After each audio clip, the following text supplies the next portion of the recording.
Are you part of a dual career couple looking to land a job in higher ed? How do you do that in a way that maintains both your sanity and your relationship? That's what we're talking about in this video.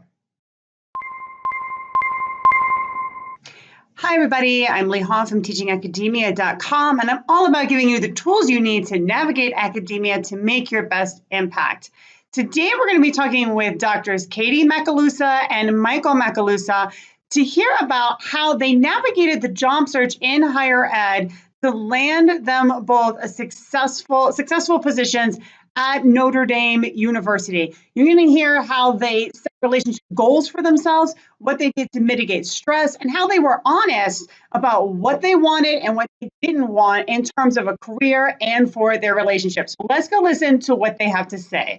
All right, thank you everybody for joining us. I have with me today Dr. Katie and Dr. Mike Macaluso from the University of Notre Dame. How are you guys doing today? Good, how about you? Good, thank you so much for being here. Katie and Mike are both assistant professors of the practice in the Institute for Educational Initiatives at the University of Notre Dame. And what they're going to talk about today is a problem that's, I think it's fair to say it's a pretty common problem in the academy, which is looking for both tenure and non-tenure line jobs, right? But having to find jobs as a dual career couple. And it's a process I know lots of people have questions about, and so I think people are going to be very interested in hearing the challenges you faced, how you overcame that, because you both have jobs at the same institution. That certainly isn't how it ends up for everyone. So I think if you could just sort of share with us how you approached this issue, how you tackled it, and how you landed your job, I think people would really love to hear that. Go ahead, you start. I mean, I think I would just say, first of all, that, we went into graduate school together. That was something that we sort of knew from the beginning. And I think, I really credit our advisor over at Michigan State, wherein he just sort of sat us down and said, look, this is going to be difficult. We're here to support you, but it's really important for you all to, find your interest and do what you want to do and sort of think about, though you are both sort of in the same discipline, to think about how you are distinct from each other and things that you could do to make yourselves not just distinctive from everybody else, but from each other as well. And so we had that really good advice going into grad school. And then we just both promised ourselves that, when the time came to go on the job market, it was going to be the two of us or nothing. And we just sort of, approached that together then from the very beginning, and sort of made that sort of pact together. We were gonna. This is sort of a package deal, I guess you could say. You made a real commitment to each other before you even started, I'm guessing, looking for jobs, right? Right. Yes. Yeah. You decided what mattered and how you're going to make decisions based on what mattered most. Exactly. So we kind of set priorities and values for ourselves, and allowed that to guide the process, which was good and healthy, because I think we'd be lying if we said that it wasn't a little bit awkward to both be applying for the same jobs and then, having to hear from one another whether, Mike heard back from this position and I didn't, or vice versa, for a first round phone interview or a campus visit later on. So in those moments when, the dissertation writing was at its thickest and the hopping on planes was at its busiest, it would have been, I think, very difficult not to feel as though we were in an unhealthy competition with one another had we not really kind of set those parameters going into our last year of graduate school and beginning that job search together. So let me ask you this. One of the questions that I get from doctoral students who are in the same position as you is, when do I make it known to a search committee? You know where I'm going, right? When do I make it known that this is a dual couple hire kind of a situation, or I have a partner that's looking for a job? How did you go about doing that, and what did you experience? So this was obviously the trickiest part in handling this, and we heard different advice from different people. Ultimately, and I think what was even more awkward about it, or also awkward about it, was that sometimes Katie would have an interview for the job right before I did, and so the people on the other end of the screen, if we had an initial Skype interview or phone call, I mean, it was very obvious that this was a thing and it was sort of awkward to address it or not to address it. I mean, so ultimately, like, we went that first round just sort of being our own candidate. And I think it was in the next round when we had a second interview or a campus interview, and maybe when an offer then was extended, where we were like, well, so before, I need to let you know, the only way this is going to be a serious option for me is that I have a spouse, and I want to make sure that there is something for him or her as well. Would you agree with that? Is that? Yeah, definitely. It was really, we certainly didn't ever confront it in the cover letter phase.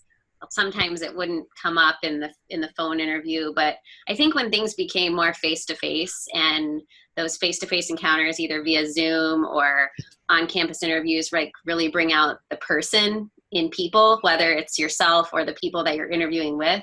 I think those were the moments where I think we'd oftentimes go with our gut and just lay out the reality on the table. So. And then, I think the other question people would say is, once you laid out the reality, what kind of responses did you typically get? Yeah, so that was really interesting, because I feel like we got a range. Like some said, well, there's no way, like, we're so limited in resources as it is that it's only going to be one hire. Other people would say, well, we can't make any promises, but we'll see what sort of other work we can find here.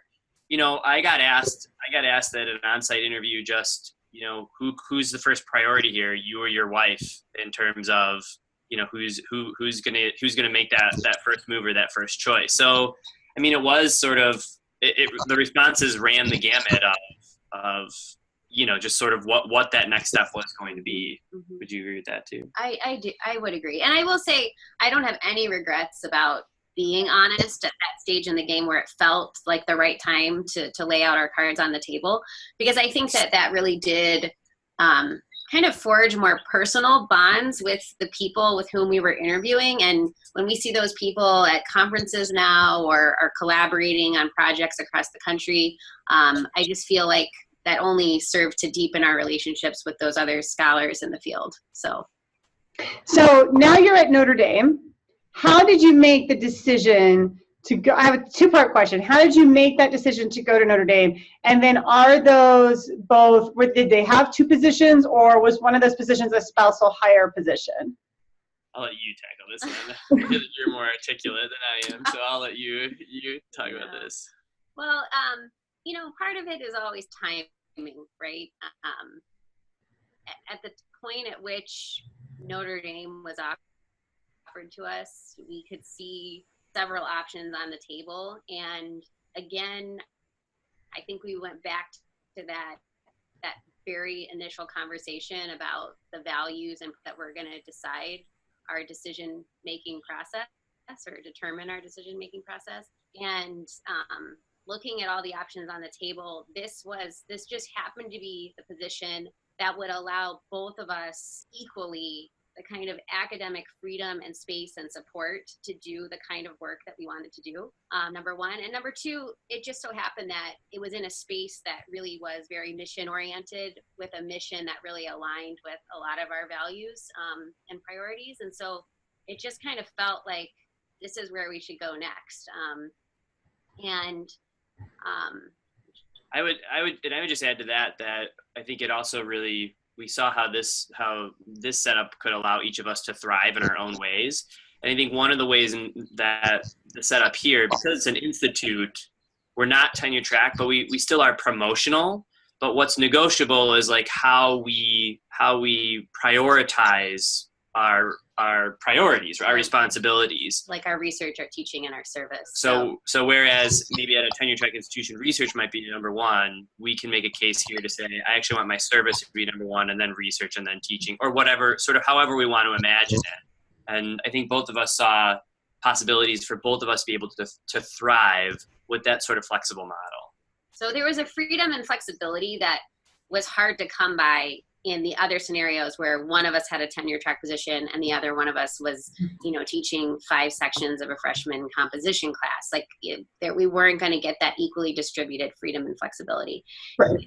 And to answer your other question, it's when we both entered the job search for the position that was available here at Notre Dame, there was one position, but it just so happened that in the course of the couple of months that the whole job process unfolded, another position became available in sort of a slightly different realm, but that would allow for that similar freedom and flexibility. And so ultimately we ended up with two distinct positions, not entering the institute as one official position holder and the other a spousal hire. Right, right. So do you guys work closely together? Because that's the other thing I'm wondering, right? Because I can see how, you could have a situation where you have a couple that even work in the same college, but maybe in different areas. So like if one of you is literacy and one of you is math, right? And how that would give you some space to sort of carve out and be distinct, because if you were in different fields, but you two are in the same field, right, with the same kind of position. I know you can craft it, but in the same general kind of position. How closely do you work together, and how do you make that work? Because I don't think it's something that automatically just works for everybody.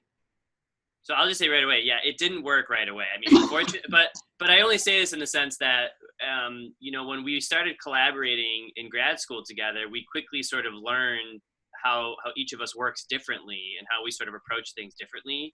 And so by the time we got here, we actually work together quite a bit. I mean, we get to co-teach classes together, which is really fun. We teach and research with our methods classes, very closely. Like we are the two English ed faculty here in that regard. And so we've sort of learned how each other works. And I think now, instead of getting frustrated, we sort of build on each other's strengths, and we sort of know how to. I think in any working relationship, right? If you work closely with someone, you learn how they worked and how they work best, and that's something that we've come to learn. And now we co-teach classes together, and we really enjoy that. And we've been writing together too. So it's really become a really good, I think, working relationship as well.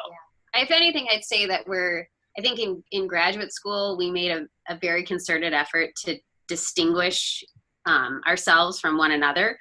And while we still are intentional about pursuing distinct lines of work that capitalize on each of our strengths, I think we're less afraid than ever to collaborate. And in fact, I mean, you know this, Leigh, once you get into a full-time job in the academy, your time becomes increasingly limited. And so in order to kind of come up with a solution to that limited commodity of time, I think we've just tried to collaborate as much as possible and collaborate on projects that put us, in a singular headspace that bring together our writing, our research, and our teaching as much as possible, so that there's a really productive synergy there between each other and between and among the work that we're doing.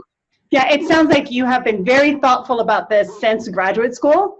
And, if I sort of think back on what you said earlier, it sounds like your advice too is decide what's important to you as a couple very early on, right? And make that commitment, make that pact, whatever it looks like for you, so that when you get into that situation where you are looking at jobs and you're applying for them, which then it becomes very stressful. It becomes very stressful if it's just one person, right? It becomes very stressful if it's just one person who's not married, right? Or doesn't have a family or anything, right?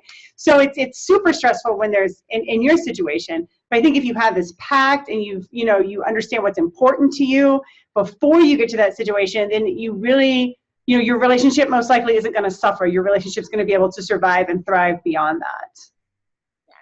Yeah, I think that's good advice. And I really do credit, sort of our advisor back at Michigan State to just sort of, I mean, I think even on his part, having the bravery to sit us down and just to have that conversation with us early on, I think that really helped to sort of put that in perspective for us. Yeah, I think that's great. I think that's one thing that we can highlight here, right, is that anybody that's watching this that knows they're going to be in this situation, right, know it's going to be a really challenging, difficult situation. And it worked out well for you two, but it doesn't always work out well. Yeah, sometimes people end up with that, one person on tenure track, one person with the 5 composition classes as an adjunct. Yeah. Right. And that can eventually work out too. Mm-hmm. But this just happens to be our particular story. So Yeah, well, thank you so much for sharing your story. I really appreciate it. If people have questions for Katie or Mike about, Mike looks like, no, don't ask questions. You got a great look on your face there, like, no questions. But if you have questions for Katie or Mike about, thinking about how to navigate the job market as a couple, head down to the comments, leave your comments, leave your questions. We would love to hear from you. We're happy to answer and have additional conversation with you. So again, Katie and Mike, thank you so much for stopping by and sharing your story. Thank you so much.